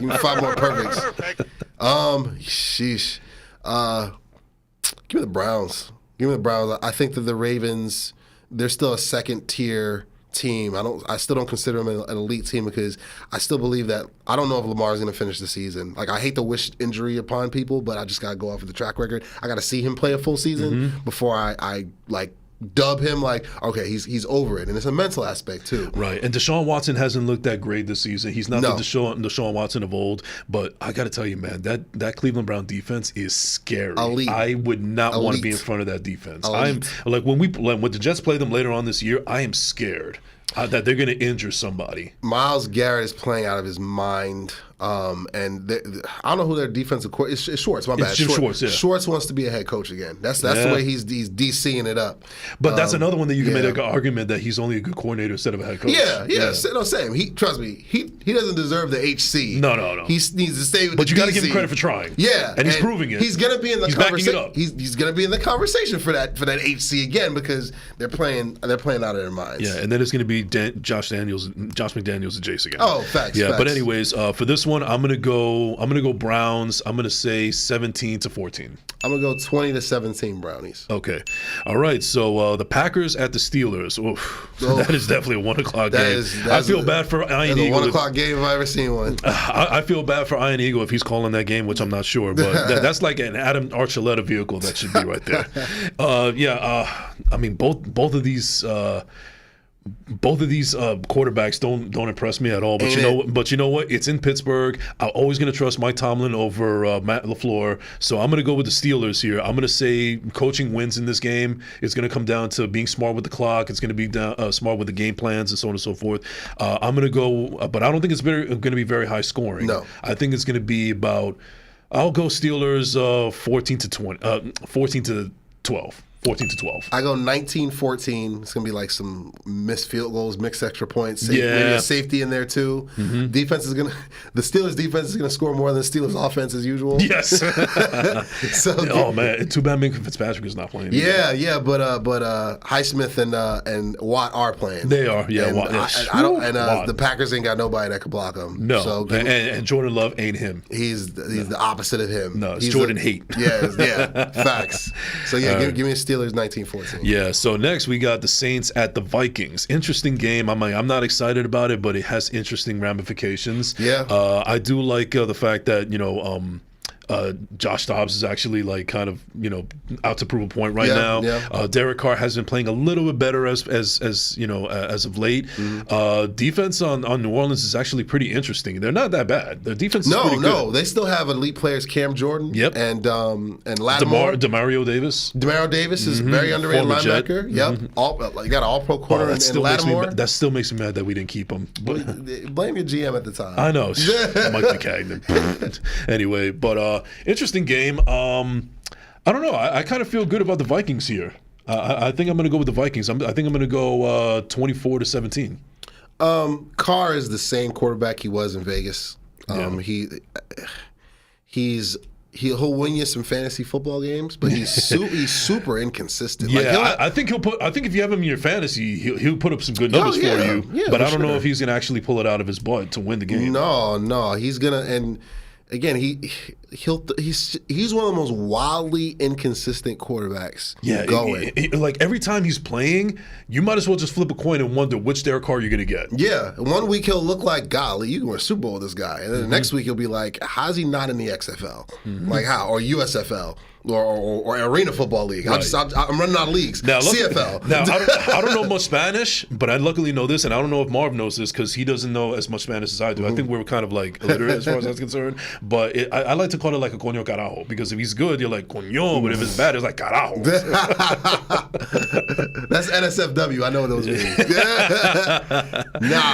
So give me the Vikings are at home. Yeah, Vikings at home. Both are 5-4. Both of us were dead wrong. We thought that the Vikings would lose last week to the Falcons. Well, I think I picked the Falcons. I think you did picked too. the Falcons. Yeah, I did because I was like, Dobbs just showed up. He doesn't know the playbook. Well, he wasn't playing. Yeah, he wasn't playing. I forget who was starting, and then I did not expect Josh Dobbs to go in there and lead a game-winning drive. Yeah, and that's also like bucking a trend. Also, like, we bring in a quarterback, but they need time to figure out the playbook. Hey, Josh Dobbs was able to do it. He was. So what's everybody else's excuse? He was like a NASA major in like college too. The guy's smart. But what does that say about the Falcons? You see what I'm saying? But no. That's another one actually. Arthur Smith should not be a head coach in this league. No, don't worry. Those divorce papers, they're being filed right now. They're being filed, for sure. Yeah, give me the Vikings at home. Give me the Vikings at home. Give me I'm gonna score. Give me 24-14 Vikings. Okay. All right. I'll take that. Now, this is interesting because if you asked me in week 1 that this is going to be a disaster of a game, but now after the rise of C.J. Stroud, this has actually become a very interesting game. We got the Texans at the Bengals.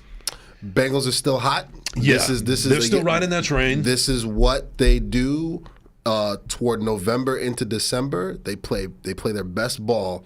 They play. If this was like week 2 or week 3, give me the Texans and the points. Like, you kidding me?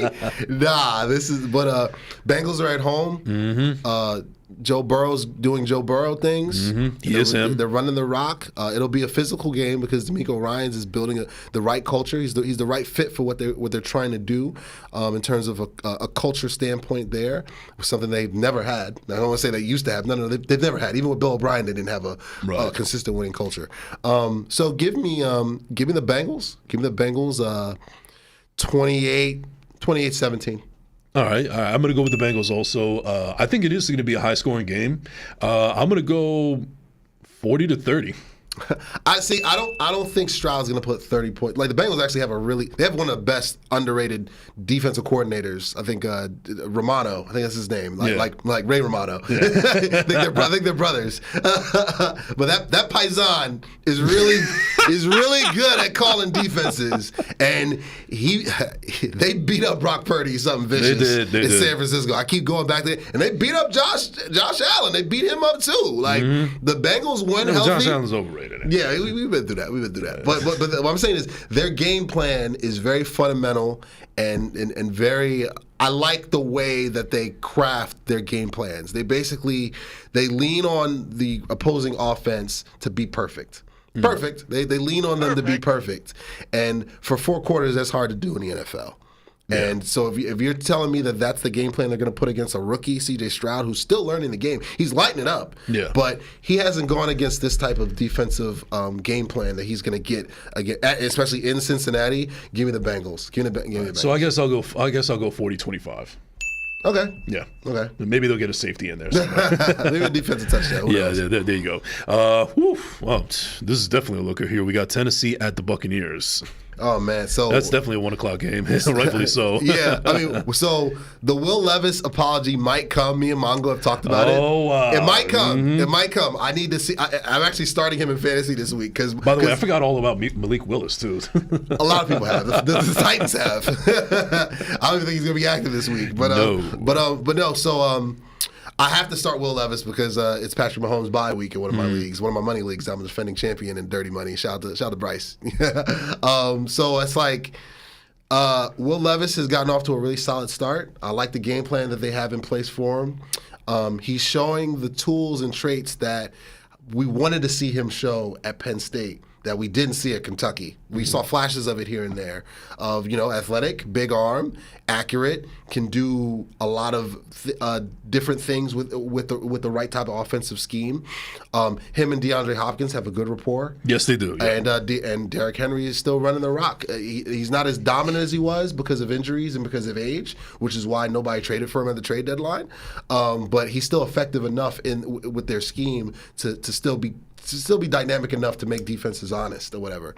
So and Will Levis is off to a good start. So I think the game's in Tampa. Yes, it is. Tampa, yeah. I'm not sure if Tampa is going to make the playoffs. I still think Baker is trash. I don't care what I don't care what numbers he's putting up this year. He's definitely still not a him, which is why you don't see him in any progressive commercials anymore. So by the way, you have a better mustache than he does. I know I do. Shout out to Norelco, future sponsor. Go, boy. but nah, perfect. But that's a perfect drop. Yeah. So yeah, like. Give me the Titans. This is gonna be.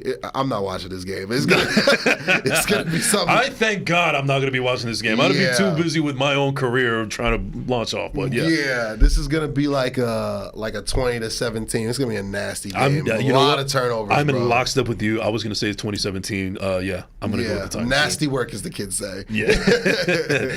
All right. Another looker here. But it's a 4 o'clock game. We got the Falcons at the Cardinals. Kyler's coming back supposedly. Why? For the life of me, I couldn't tell you. I guess they really don't want Caleb Williams, do they? They really don't want Caleb, and they really must. Their GM must not love money because again, if Kyler Murray got knock on wood, I would never wish injury upon anyone in any sport on any level.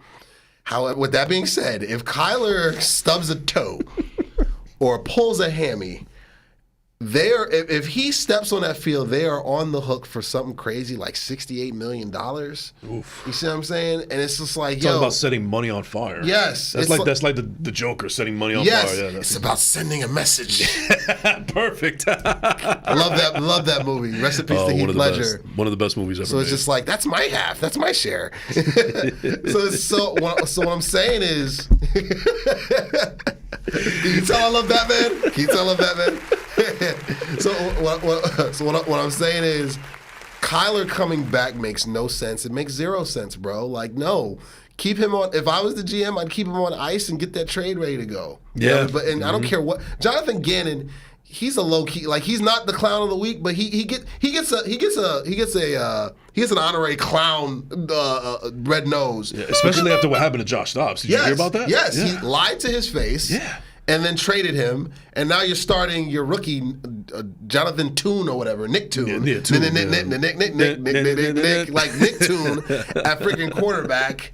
And you want to bring Kyler back? You want to lose $16+ million if something happens to this little guy? You know what I mean? So, you sure about that? Sure about that? Give me 2 more of those. You sure about that? You sure about that? That's why? Man, oh man, I love that drop. That's gonna be a staple on here. Where's that from? Because I'm illiterate and I'm a hack. I don't know. Like Marv will tell us off camera. He'll tell us off camera. It's too funny. But because I'm a hack. So nah, give me Give me Taylor Heineke winning a disgusting game. That's another thing. I don't care if it's a 405. It's a 1 o'clock game in our minds. Yeah.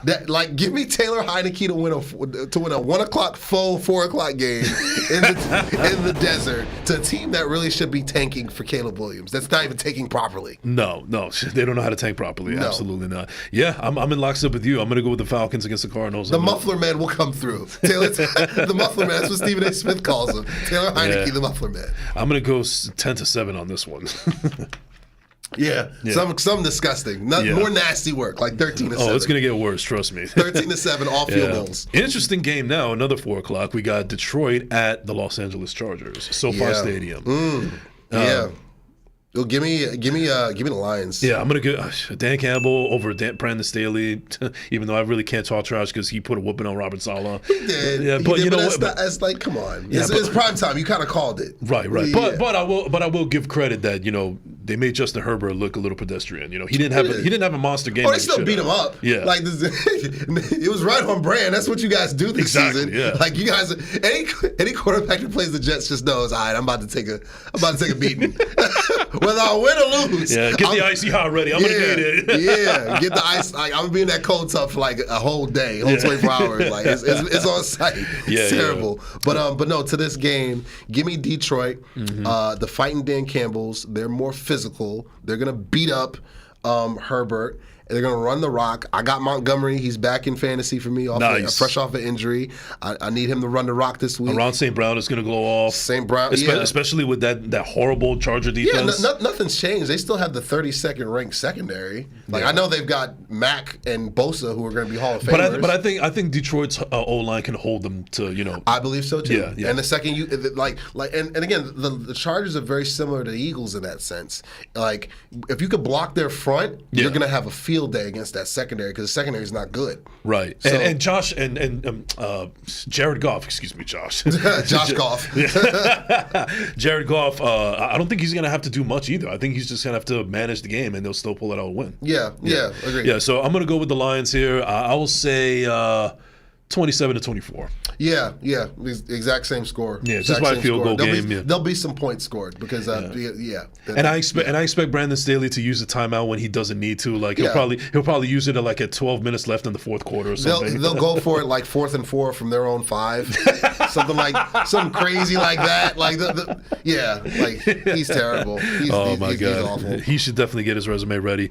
So this is interesting also, kind of interesting for me, but I think this is a pretty easy game to pick. We got the Washington Commanders. The Commanders. Oh my God! Don't get started with that. Yeah, against the Seattle Seahawks. Now, Sam Howell has actually been a little bit impressive. He hasn't like wowed me or anything. I still can't stand his face, but his numbers aren't too bad. He's a manageable quarterback, but they're playing in Seattle.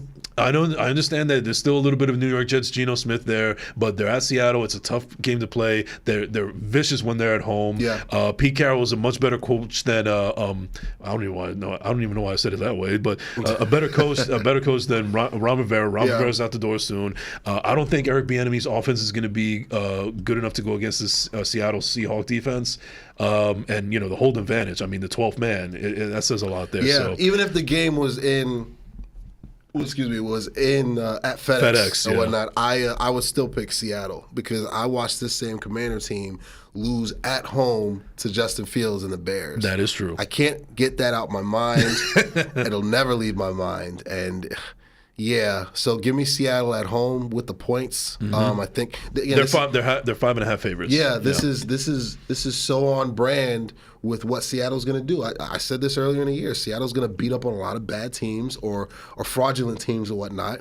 And when they play the best of the best, Jet Geno is going to show up.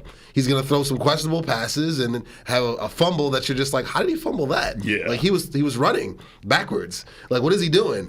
You're going to see that. Mind you, their defense is legit. Their cornerbacks are top tier. Like they're John Schneider. Round of applause for John Schneider, their GM. Yeah, he knows how to assemble talent. Both their guys, Wooten and Witherspoon, they're corners who they drafted respectively. They're both dogs, man. I really love watching their defense play. Not gonna love it against Dallas. That's not gonna be fun. But yeah, give me the 12th. The 12thers, the Hawks at home to cover the spread. Yeah. I'm gonna go for that. I'm gonna say Seahawks over the Commanders, and I'm actually gonna do the under. It's under. I'm gonna do under 44.5.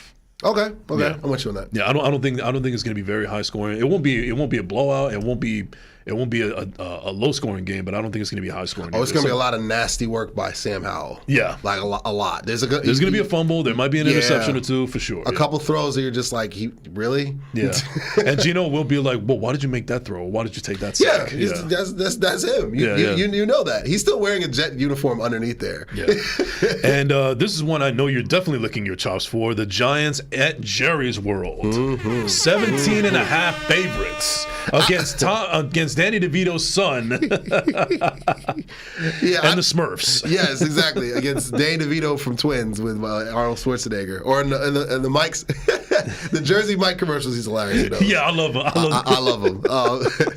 But actually, we might get Jersey Mike's after this. Yes, I think that might be a way. Good. I'm actually hungry myself.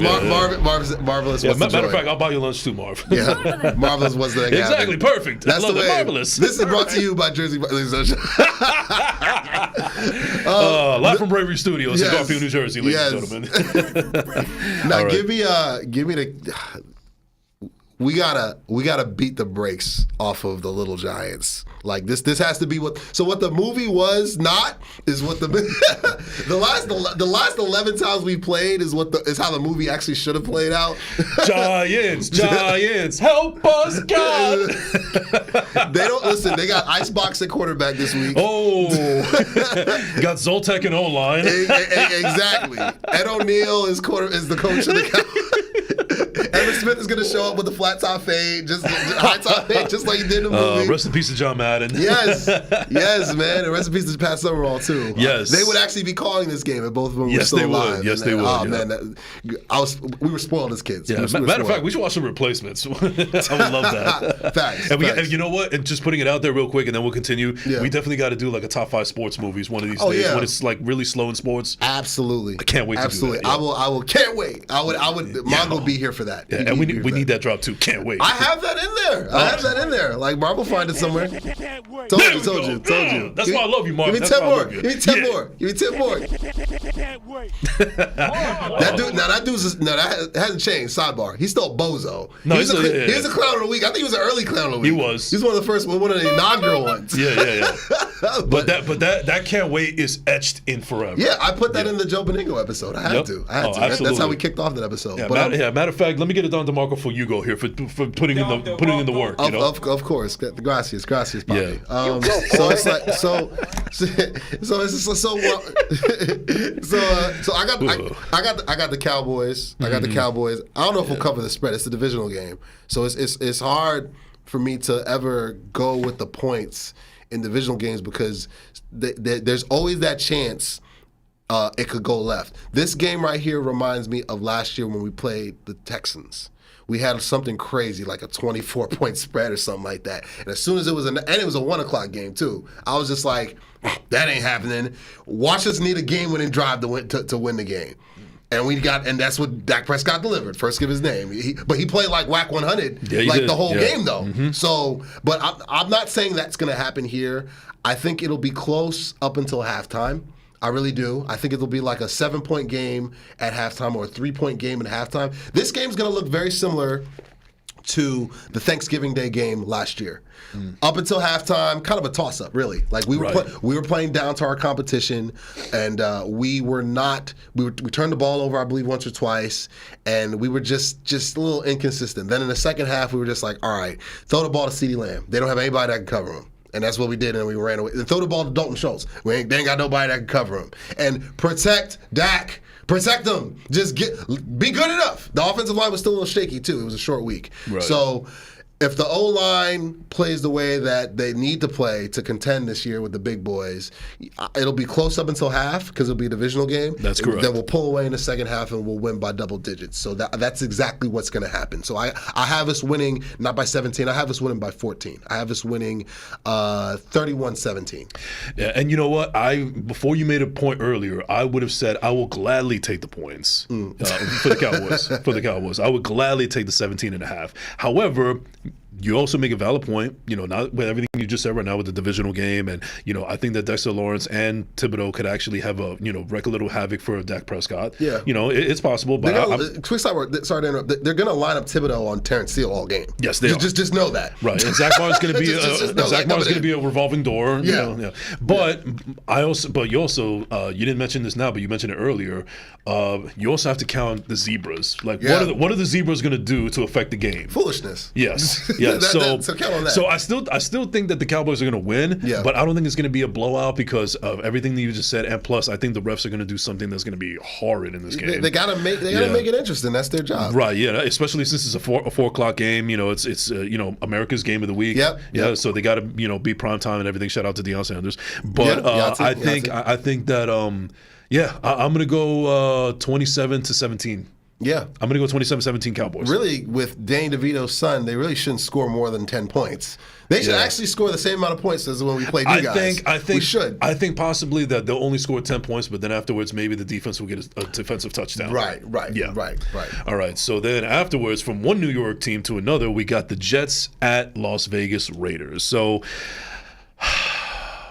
man, I do not feel confident. I think there's a chance that we could win this game, but it's going to be ugly. I think it's going to be another ugly win if it is in fact a win. I think that because of the display of garbage that trash that Zach Wilson was last week, I think that they really have exactly. I think they really have to game plan. Oh my God. They really have to game plan for allowing Brees to run a lot more because except for Max Crosby, that defense doesn't really scare me that much. True. I'm not really scared for their corners either. So I think Garrett Wilson could potentially have a decent game. Not a great game, but a decent game. He'll definitely put up some points and some yardage. Zach Wilson is definitely. I guarantee that Zach Wilson will throw at least one interception. Oh, that's coming. Yeah, bet for on sure. that. Bank it. He's definitely going to get an interception. I wouldn't be surprised if there was 2. But you know what? At the same time, on the Raiders side, they're coming off a high win. Like they just put a beating on the Giants, like 30-6. They're feeling good about themselves. They got rid of Josh McDaniels. Antonio Pierce knows how to light a fire up these guys' butts. They're smoking cigars after the game. Victory cigars, so on and so forth. I don't think it's sustainable, though. I understand that they're playing in Vegas, and it's a big game for them. Yeah. They're in prime time, and they're coming off a huge win over against the Giants. But I don't know if they're there yet, and I don't trust that. I don't even know the quarterback's name. O'Connell. Yeah, they I was ready for the segment. Yeah, they benched Jimmy Garoppolo already. That already says enough. He's not coming back this season. No. I don't know, but I just feel like that defense could actually really do some damage against the Raiders, and I don't think it's going to be a high-scoring game either. And I do expect the offense to struggle a little bit. I think they'll be a little bit better, not by much, but a little bit better than they displayed against the Chargers. But it's not going to be by much, and it's going to be another ugly game. But I can't believe I'm saying this, and you can crown me the clown of the week next week if it goes all wrong. But I'm going to say the Jets against the Raiders 10-7. You guys are going to beat up Aiden O'Connell. Right on brand. He'll be just another one of the victims. He'll be the 10th one. Week 10 or 9th. You had your bye already. So your ninth victim to get beat up by this defense. Yeah, I think Quincy is going to have a good game, man. Yeah, Quincy Williams, oh my God. That guy needs to be paid. And Quinton's he's going to go off inside. He's going to go off. And some guy that still a play on the Jets that people are not talking about, Bryce Huff. He needs to get paid too, man. He's a hell of a edge rusher. Yeah. True. So I'm continuing. I'm sorry. Yeah, I'm just back. No, you're good. McDonald is he active? Hey, I haven't heard his name called all year. Great draft pick, by the way. Yeah, right. But I can go for a quarter pounder right now. Speaking of which, so Big Mac from Iowa State. I think I think you guys. I'm going to pick you guys too. I'm going to pick you guys too. I think Aiden O'Connell. I think your defense is going to give him fits. If you guys allow them to run the football though with Jacobs and set up the play action, you're going to have some problems because it's going to be such a tight game. It's really 14 points might win it, or 17 points might definitely win it. So it's going to be one of those type of very defensive. One key mistake is going to cost it. It's going to be that kind of like lockstep because both offenses are struggling like that, and both quarterbacks are deficient. But Raiders are at home. But I'm going to give it to you guys in a close, grimy game, like 17-14. I'm going to give it to the Jets. Right. And also, I want to add this little caveat also. Finally, the Jets got a roughing the passer call that went their way last week. Now, it was all first for of the year? Yeah. No, bro, the last time the Jets had a roughing the passer call against them, it was back in 2021. Yeah.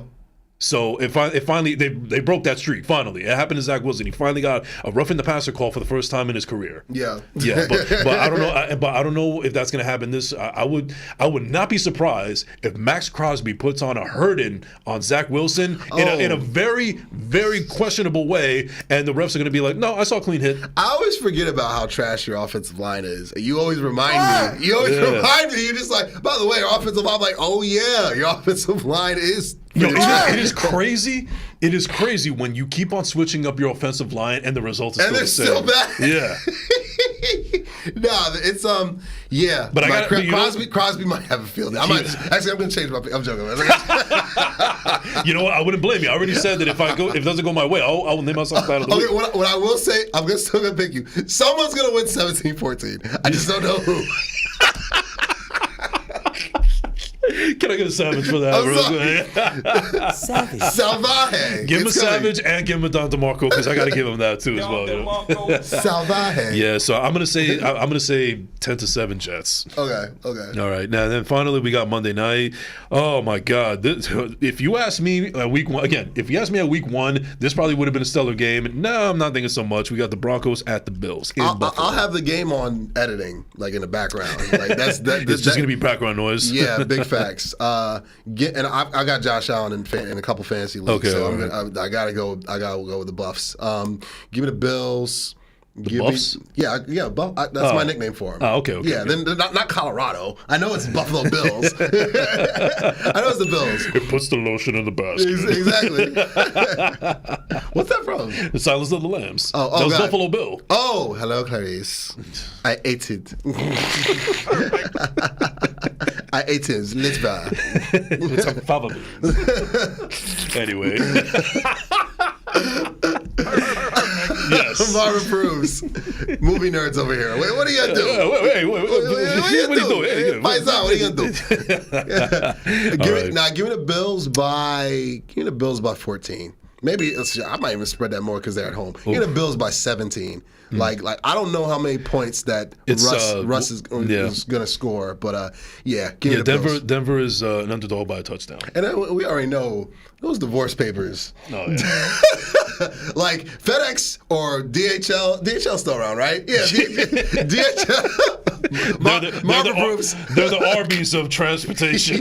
Yes. They're the Sonic of transportation. DHL is gonna freaking deliver those divorce papers. They can't wait. They're actually on standby. They're in the truck with the papers, just their arm full. Like you've been served. All right, okay. Russ, you're not here anymore. There we go. They drafted Sean Payton cannot wait to draft a quarterback, bro. To get his guy. And I keep telling you, this is a rich draft class. Mm-hmm. They're 3-5. They'll probably win at tops, maybe 2 more games. So they'll be in striking distance to get one of these like blue chippers. They'll be in the top 10 for sure. Yeah, I really like this draft class of quarterbacks. Now I could have some egg on my face and then be a future clown of the week looking back in a couple years, but I'll be annoyed with the draft coverage as always of these guys getting hyped up and the G word getting thrown around for 4 months in a row. Can't wait for that. Mm-hmm. But give me a Bart Scott for that. Can't wait.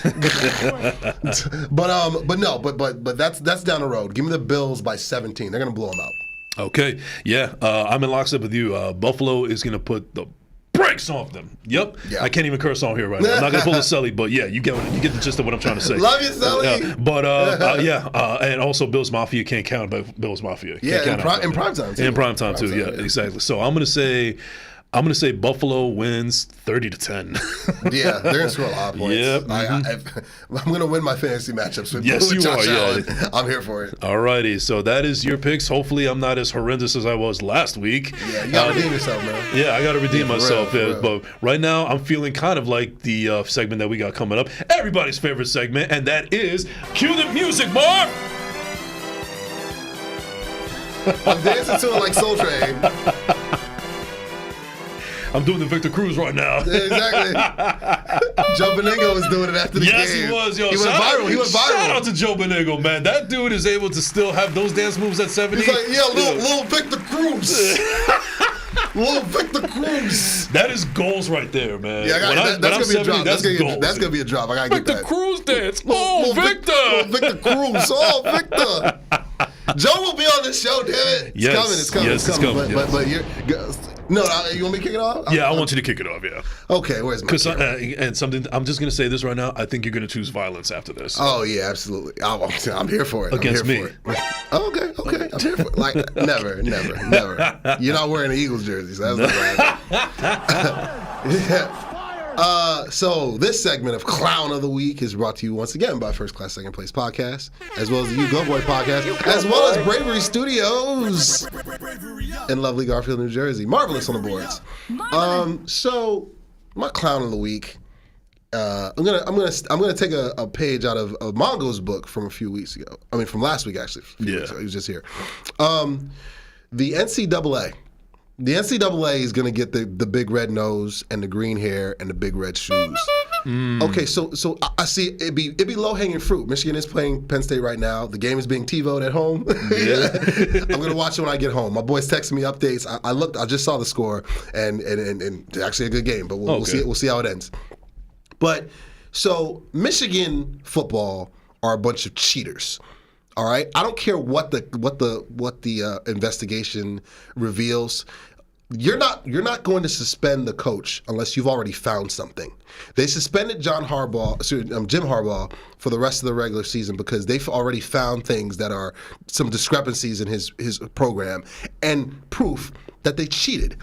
All right. Now the level of how they cheated is what they're determining, which will then decide if they get a full year ban from bowl eligibility and Big Ten eligibility next season. But my mind's already made up. You're not going to suspend him unless you've already found something. They're a bunch of cheaters. Okay. Now I get triggered by cheating because we're New York Yankee fans, and we were cheated out of a World Series with proof of being cheated out of a World Series by the Houston Astros. By the way, them losing the ALCS, poetic. The Michigan Wolverine football team, their program, you're a bunch of cheaters. You cheated, stealing signs. You hired somebody to put the freaking Bobby Valentine clown nose or whatever to go in and steal signs and steal plays. Like, what is this, the Spygate? What is this, the Patriots? You go in and you cheated. You cheated to win football games. So I don't care what their record is this year. And I'm really praying that Penn State beats you guys this week and ruins your hopes of going undefeated and going to the playoff, because I don't think the sentence is going to be handed out until the offseason or whatnot. But you're a bunch of cheaters. You cheated the integrity of college football. You cheated the Big Ten. You cheated all those teams you beat up on earlier in the year because you had their signs. I mean, and I understand competitive advantage and sign stealing in games or whatnot. That's why they cover their mouths. There's honors amongst thieves. But strategic, long-term cheating is BS to me, man. It's not fair and it's not right. And NCAA, you guys are clowns because you know they cheated. Why else would you suspend the coach 3 games like that, like slap on the wrist? It's because Michigan is a blue blood. They're a big money-making program that makes makes millions, borderline billions in ratings and sponsorship. They want Michigan in the college football playoff. They want that, so they're not going to ban them for this year. But mark my words, they cheated on some level.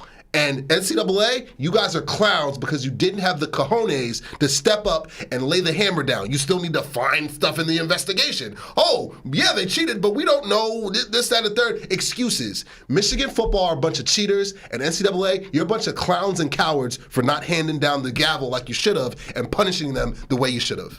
You know what? Not only that, but let me get a couple of pipe bombs for Ugo right now. Give me some pipe. CM Punk. Yes. Love you, CM. Yeah. Love you, dog. Yeah. All right. So I mentioned that I'm choosing violence here. It's all right, bro. But It's all, bro. It's all, bro. But It's all, anyway, bro. I have a question for you. Yeah. Who was the Super Bowl MVP in 1993? That was the Cowboys Super Bowl, if I'm not mistaken. That was our second one in a row, right? That was against the Falcons. That was No, it was against the Bills. It was against the Bills. Bills. I said Falcons because we played at the Georgia Dome. Okay, I remember. yeah. I want to say the Super Bowl MVP was Emmitt Smith. No. No, or was it a defensive or an offensive player? Offensive. In the second, He's a legend. Troy Aikman? Yes. Okay, Troy Aikman. Troy Aikman is, unfortunately for you, Ugo boy, my clown of the week because during the game of the Jets and the Chargers, he's adding color commentary with Joe Buck, and he's saying that I have it actually right here. I will say it right here. He got the receipts. Yes, I got the receipts right here. He was Dr. Marco. Yes. He got the receipts. Late in the third quarter, Aben said of this is Williams. He keeps telling head coach Robert Saleh and the defensive coordinator Jeff Olberg that if he comes up with some kind of ways to give us some single opportunities so that he can get some sacks, he says he's the highest paid decoy in football. Then Quentin Williams comes back and claps back. Yo, I seen something like Troy Aikman said. I never said that. Like I never talked to Troy Aikman in my life. Like I don't know where that come from. Like no. So first of all, Troy Aikman needs to do his homework. He's also throwing the Jets under the bus, which I can understand in a way. Mm-hmm. But not doing your homework and not backing it up and actually doing it on national TV where you can't make mistakes. I'm sorry, that's a little clownish, man. And you know how usually I do with these segments about the water bottle and everything. Yeah, but you know what? I'm not going to do that. I'm not going to do anything that says water bottle because I'm afraid that Troy Aikman is going to get another concussion. So I'll just leave it right then and there. That's a savage. That's a couple savages. Savage. So here's why, before we wrap with the hero and wrap it up. Yeah. Here's why I won't clap back, because for years Troy has been notorious for talking some foolishness in that booth. Yeah. And he has been on the call for some of the worst Cowboy defeats in the playoffs. The 2007 loss against the Giants. He was in the booth. That go. I'm sorry, it happened. The Dez catch game against the Packers in 2014. He was on the call. 2009 against the Vikings in the divisional round. Troy was on the call. I could keep going, bro. Like he's been on the call. 2016 against the Packers. Keep that same energy. Keep that same energy. We brought this segment back. Yeah, like when I found out Troy and Joe Buck, useless Joe Buck, were moving to ESPN and they're not doing Fox Cowboy like playoff games anymore, I thank the heavens. I thank God on my knees. I'm like, thank you, because listening to their two voices has given me crazy PTSD. It's the opposite. When I go on YouTube and listen to John Madden and Pat Summerall, we was winning championships with them on the call, man. Yeah. We was winning conference championships and Super Bowls with them on the call. And he's gonna hit him right here. Boom. And Nate Newton is a big fat guy, but he's one of the best offensive linemen in the league, and the Cowboys are going to win the Super Bowl. Very good. I like that. Yeah. All right. So, Mark, please cue up the music for our hero of the week. A little Chariots of Fire, please, baby. Yes, sirski. Yes, sirski. Yes, sirski. Yes, sirski. There we go. Just take it in. Take in that. Drink it in, sound. man. Drink it in, man. Shout out to Chris Jericho. Yep. Do you want to start or should I start? I'll start, right. man. My hero of the week. There's a lot to choose from, man. There's a lot to choose from. I'm gonna go. Actually, you go first. You go okay, first. You all go right. First. You go first. I think I got so you and I both know that as Yankee fans, we are not fans of Brian Cashman. No, not at all. So I actually want to give a shout out to John Heyman, because John Heyman is the real reporter that caused Brian Cashman to look like a total jackass. Facts. It's cursing and acting like all out of that character, not doing the quote unquote Yankee way, actually feeling pressure. Like, people saying we're heavily analytical. You are. Yeah. You are. The fact that you lost your cool and you didn't seem all calm, cool, collected. And also give credit to Brian Cashman, because this is the first time I've seen him fired up, because usually he puts me to sleep. But I want to shout out to John Heyman, who's a fantastic baseball writer. He's been in the game for a long time. And for him to actually get that out of Brian Cashman and make him look like a clown, who is actually my honorary clown before Troy Aikman, I want to give my shout out to John Heyman. Oh. So that's my hero of the week. Yes. Okay. Mine. It came to me during your soliloquy. I was wrestling with a number of them. My hero of the week is. Let's switch over to the NBA. Ime Udoka. Oh wow. Head coach of the Houston Rockets, man. Now James Harden, a clown, a Hall of Famer. He's got the purple. He's got the purple coat, purple jacket, the red nose, the Joker fit, all that. Like he's dancing down the steps like Joaquin Phoenix. He's that level of Joker, man. And how's he doing with the Clippers? Let me continue. So Ime Udoka, I said this when he got signed as the head coach, man. I saw what he did in Boston. You know, what he did in his personal life with Nia Long. We're going to leave that to the side. We're going to focus on basketball. Wifey, man. Yeah, we're going to focus on basketball. All right, let's just focus on basketball. Love you, Nia Long. Love you, girl. Oh, my God. So beautiful. Yes. So when he got signed on to be the head coach of the Houston Rockets, I was like, we're going to be a playoff team. And give us 2 years tops, maybe 3 years, we'll be in a conversation to take the West and be championship contenders. Because what we've done is we've stacked top 3 pick after top 3 pick after top 3 pick after top 3 pick with the draft. We're going to bring in some really good free agents because our front office really is good at acquiring talent, but we've been missing that coach. We've been missing that coach to bring in a culture and establish something similar to what we had when we were winning back-to-back championships with Rudy Tomjanovich, with Akeem Olajuwon, and Clyde Drexler back in the day with Sam Cassell, Robert Ory. Like, I watch sports. I mean, that's going to be on the back of the T-shirt for Yo BTV. Yeah, I watch football. Yeah, I watch basketball. Yeah, I watch sports. Yo BTV Sports. There you go.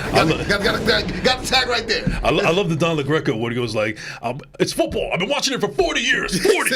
Exactly. I got to get that job next. Yeah, I'll send it to you. Yeah, so Ime Udoka, and we just beat up on the Lakers the other night, gave them a whooping. My brother was actually at the game that was like last Thanos night. with the snap. Big facts. My brother was at the game with Van Fleet hitting some key threes at the last minute for us to knock off the Pelicans last night or whatnot. So yeah, man, shout out to Udoka. He has instilled a winning culture. It has been a while, bro, since we traded the bum Harden. Since we traded Bum Harden, it's been rough, man. It's been rough. We've been stacking them 60+ loss seasons like pancakes at IHOP. You know what I'm saying? Been stacking them up. Oh my God! You know You're just making me more hungry right now, bro. Yeah, it's lunchtime. It's lunchtime. It's been Grand Slam breakfast with them losses, bro, for a minute. Rudy Tooty, baby. Yes. Shout out Udoka. Shout out the Rockets. We'll be a playoff team this year. We'll be a championship contender in the next 2 years. Yahtzee. And before we close out, I just want to say rest in peace to DJ Hayden. It's just been announced that he passed away in a car accident. Oh, wow, yes. Yeah. And also, rest in peace. Rest in peace, of course, to Buddy. He was a pretty good player as well. Rest in peace to Annalise Boucher, a good friend of mine. Round of applause for her. I was at one of her funeral services yesterday. That was a real good friend of mine. She was a huge fan of Shark Week. She was a huge fan of mine too. She just loved people. We always have fire pits in her backyard. Really tight with her family, the Bouchers. Shout out to my boy Scotty. He's a Washington fan. I don't know why, but he is. But and actually, in memory of her, I'm gonna watch the finale, the Cowboys against the Commanders at his place in Hillside, New Jersey. But shout out to Annalise. Love you, girl. Rest in peace. You are loved, but never forgotten. This show is dedicated to you. Love you, girl. Beautiful, man. Beautifully said. Yeah. Well, ladies and gentlemen, that's going to do it for this episode of Yo BTV Sports. Thank you to my co-host, Ugo Boy. Shout out to Mark Behind the Glass. Bravery up. It's lunchtime. I'm starving. I'm starving too. Yeah. So let's get it on. So, ladies and gentlemen, check us out next time. Thank you for watching on the latest edition of Yo BTV Sports. We are out. And in the words of Herm Edwards, you play to win the game. Peace. Good stuff, bro. Yeah, I ain't gonna say who's on the beat, cause you should know that by now. Check it. Hey yo, music's on my mind, like my 59, 50, I ain't